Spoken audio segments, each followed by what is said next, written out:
The last words of Jesus, lessons of love, forgiveness, and redemption from the cross. In the midst of unimaginable pain on the cross, Jesus spoke 7 phrases that have echoed through the centuries. These words, spoken from the cross, carry profound meanings and teach lessons that continue to transform lives to this day. Let's embark on this spiritual journey together, understanding what each of these statements represents. But before we continue, if you're enjoying this spiritual journey and want to learn more about the mysteries of the Bible, don't forget to give this video a like and subscribe to the channel. That way, you help spread these messages to more people and you won't miss any of the upcoming videos. I'm counting on you. After being betrayed by Judas, unjustly tried and scourged, Jesus was taken to Calvary. The cross, a symbol of shame and pain, became, at that moment, the center of the greatest demonstration of love the world has ever known. Jesus was about to utter words that would reveal his heart and his divine mission. First word, forgiveness. Father, forgive them, for they know not what they do. Luke 23:34. Jesus, as he is nailed to the cross, does not cry out for justice or vengeance. He prays for forgiveness. He sees beyond the cruel actions and perceives the ignorance of those who crucify him. This statement teaches us that true forgiveness is not given based on merit but by grace. It's a call to love even those who hurt us.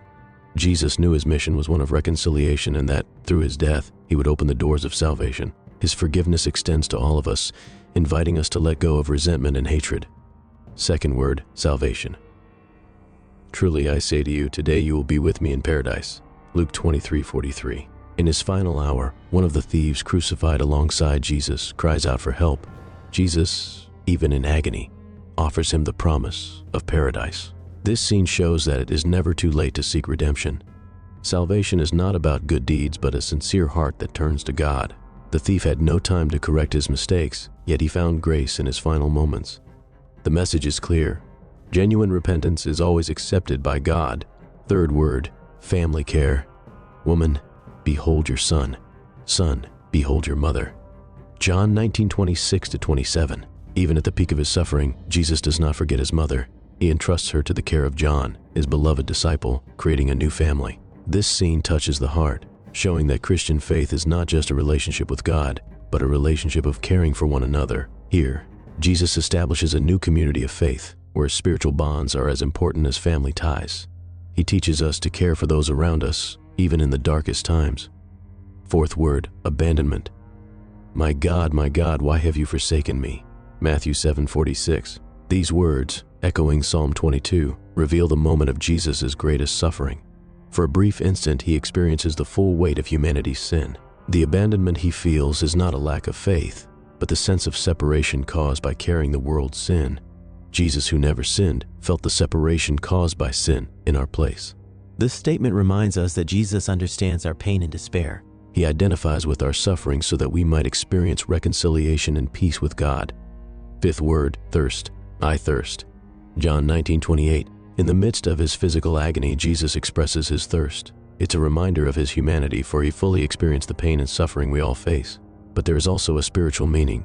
His thirst represents a deep desire to restore communion between God and humanity. Jesus fulfilled Old Testament prophecies to the smallest details, showing that nothing was left to chance in his redemptive mission. Sixth word, victory. It is finished. John 19:30.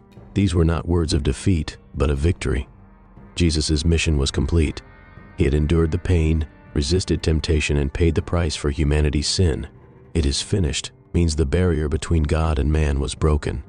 The plan of salvation was sealed. Here, Jesus reminds us that victory is possible even in the face of the greatest adversity. The cross, which was a symbol of defeat, becomes a symbol of redemption and eternal hope. Seventh word, surrender. Father, into your hands I commit my spirit. Luke 23:46. With a final sigh, Jesus entrusts his life into God's hands. It was not a surrender to death, but absolute trust in the Father's plan. He teaches us that, even in the darkest situations, we can trust God and surrender our lives to him. This final act of surrender reminds us that life does not end in death but continues in eternity.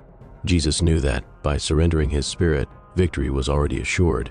The words of Jesus on the cross are an invitation to reflect on our own journey. They challenge us to forgive, seek salvation, care for others, face our moments of despair, acknowledge our humanity, celebrate victory, and, ultimately, fully trust in God. May these words echo in our hearts and inspire us to live a life of faith, hope, and love. The story does not end at the cross.